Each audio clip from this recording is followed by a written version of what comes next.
आज हम क्लास 6 की जो उड़ान की कार्यपुस्तिका है उसका पाठ 2 करेंगे, वैदिक काल।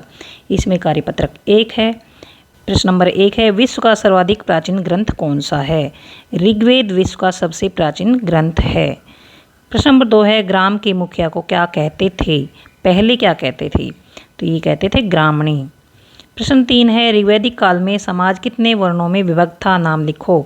4 वर्णों में विभक्त था, ब्राह्मण, क्षत्रिय, वैश्य और शूद्र। आश्रम व्यवस्था में 50 से 75 वर्ष की अवस्था को क्या कहते हैं? वानप्रस्थ आश्रम कहते हैं। प्रश्न 5 है, अंतरिक्ष के देवता कौन कौन हैं? इंद्र, रुद्र और वायु अंतरिक्ष के देवता हैं। प्रश्न 6 है, कुरुवंश की राजधानी कौन सी थी? हस्तिनापुर कुरुवंश की राजधानी थी। प्रश्न 7 है, उत्तर वैदिक काल में कर एकत्रित करने वाले को क्या कहा जाता था? कर जो होता है टैक्स एकत्रित करने वाले को क्या कहा जाता था? तो भागदूह कहा जाता था। प्रश्न 8 है, मोक्ष से क्या अभिप्राय है? तो जन्म मरण के चक्र से छुटकारा मोक्ष का अभिप्राय है। प्रश्न 9 है, दर्शन शास्त्र की किस शाखा को वेदांत कहा गया है? वेदांत। उत्तर मीमांसा शाखा को वेदांत कहा गया है। वेदांत का क्या अर्थ है? वेदांत का अर्थ है वेदों का निचोड़। अब है कार्यपत्रक 2। मानचित्र में दिए गए स्थानों को अंकित करें। सिंधु नदी, झेलम, यमुना, गंगा, सरस्वती, कुरु प्रदेश, काशी, कौशल, पांचाल और हस्तिनापुर। ये सिंधु नदी है। सिंधु नदी यहाँ पर 1 लिख दिया है, ये है सिंधु नदी। और 2 है झेलम नदी, और ये झेलम इसी के पास है झेलम नदी। और ये यमुना नदी ये हमने 3 यहाँ पर लिख दिया है। और गंगा नदी ये है देखिए 4, और 5 पर है सरस्वती। सरस्वती नदी अब लुप्त हो चुकी है, लेकिन ये यहाँ सरस्वती नदी है। उसके बाद है कुरु प्रदेश, ये है 6 नंबर कुरु प्रदेश, हीरा कुरुक्षेत्र और कुरु प्रदेश ये है। उसके बाद काशी, काशी पर हमने 7 लिख दिया है। ये बहुत छोटा छोटा है, इसमें ढूंढते हम काशी कहाँ पर है। तो ये है देखिए 7 काशी, ये काशी है।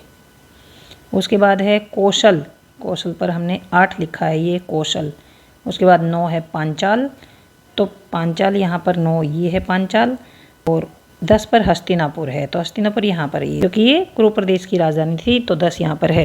और ये हमने लिख दिए हैं। अब है कार्यपत्रक 3 आएगा, ये 33 लिख रखा है।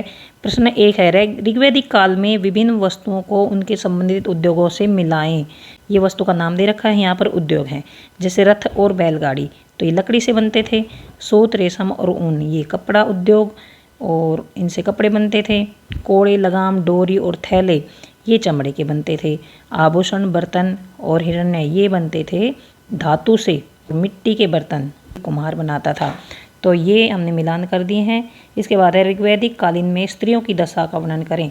स्त्रियों की दशा अच्छी थी ऋग्वैदिक काल में, स्त्रियों की दशा अच्छी थी। विवाह परिपक्व अवस्था में होते थे, मतलब बड़े होने के बाद ही विवाह होते थे, छोटी बच्चियों का विवाह नहीं करते थे।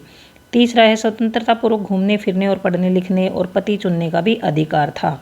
पर्दा प्रथा भी नहीं थी, घूंघट नहीं करना पड़ता था। उनकी शिक्षा दीक्षा का उचित व्यवस्था की जाती थी, मतलब पढ़ाई भी करती थी। उन्हें गृह स्वामिनी माना जाता था और उनका ख्याल भी रखा जाता था।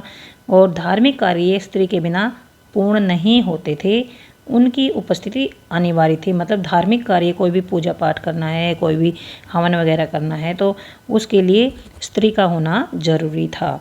तो इससे ये पता लगता है कि ऋग्वैदिक काल में स्त्रियों की दशा जो है वो काफ़ी अच्छी थी। यहाँ तक ये पाठ ख़त्म होता है। अब हम नेक्स्ट वीडियो में अगला पाठ करेंगे। अगर आपको समझ आ गया है, please subscribe my channel, share to your friends and like. कुछ समझ नहीं आया है तो कमेंट बॉक्स में लिखकर पूछ सकते हैं। Thanks for watching.